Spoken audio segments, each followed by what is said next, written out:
introduce the Executive Director of the Presidio Trust, Craig Middleton. Thanks, Craig.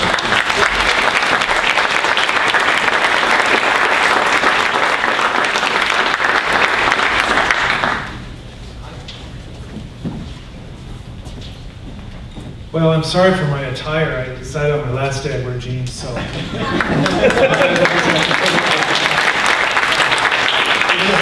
After all.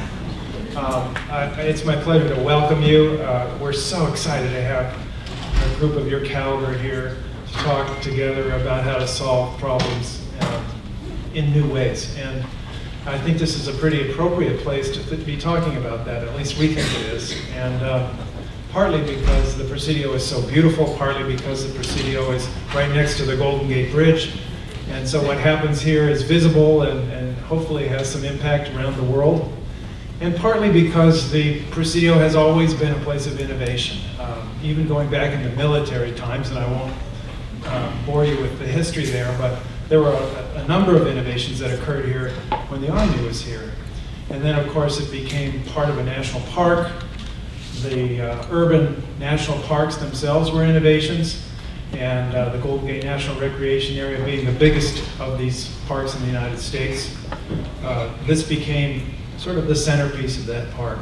Even before the military left, in 1972, this became part of this park. So we like to think of the Presidio as a kind of a crucible for innovation and cross-sectoral thinking and just looking at different ways to do good. The trust, Presidio Trust that I run, at least until the end of today, is itself an innovation. And you all will remember, especially you I know, will remember the days of public-private partnerships, when that's what these were called. Well, this really is exactly that. And it truly is an idea that was unusual, in fact unprecedented, within the national park system, to take private sector funds, private sector know-how, combine it with public sector mission, add a little dose of nonprofit in there and some academia, and create something that would really serve the public. So the idea was, let's save this Presidio, which in the context of the national parks system budget was huge, relatively, 3 times as much as the next most expensive park to operate. And this is part of a park. So in the DoD budget, it was a little bit different story. So it's all about the color of money. So we thought, well, if we want to save it, and we want to save it within the national park system, how do we do it? And we had to do it by tapping into the private sector. So fast forward many, many years, I guess 15 years, 16 years, and we now have a financially self-sufficient national park. There's no taxpayer dollars that go into this park, and yet everything is available for free to the public.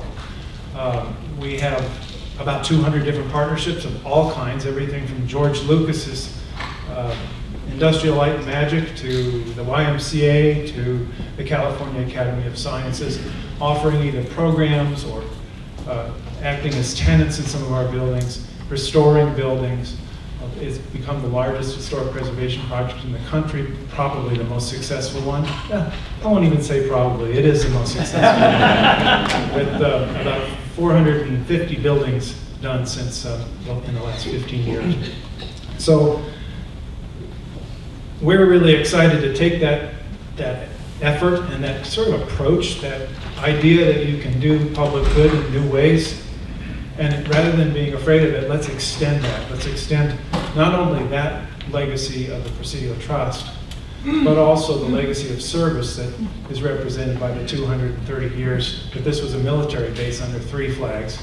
So Spain, Mexico, and the United States. Take that cultural richness, take that legacy of service, take that more recent legacy of cross-sectoral partnership, and create an institute dedicated to solving the world's most pressing problems, or at least trying to help by looking at it in new ways.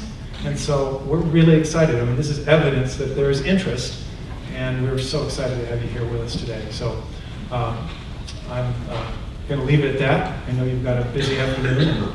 And again, thank you for letting me come here on my last day in the job, and welcome to the Presidio.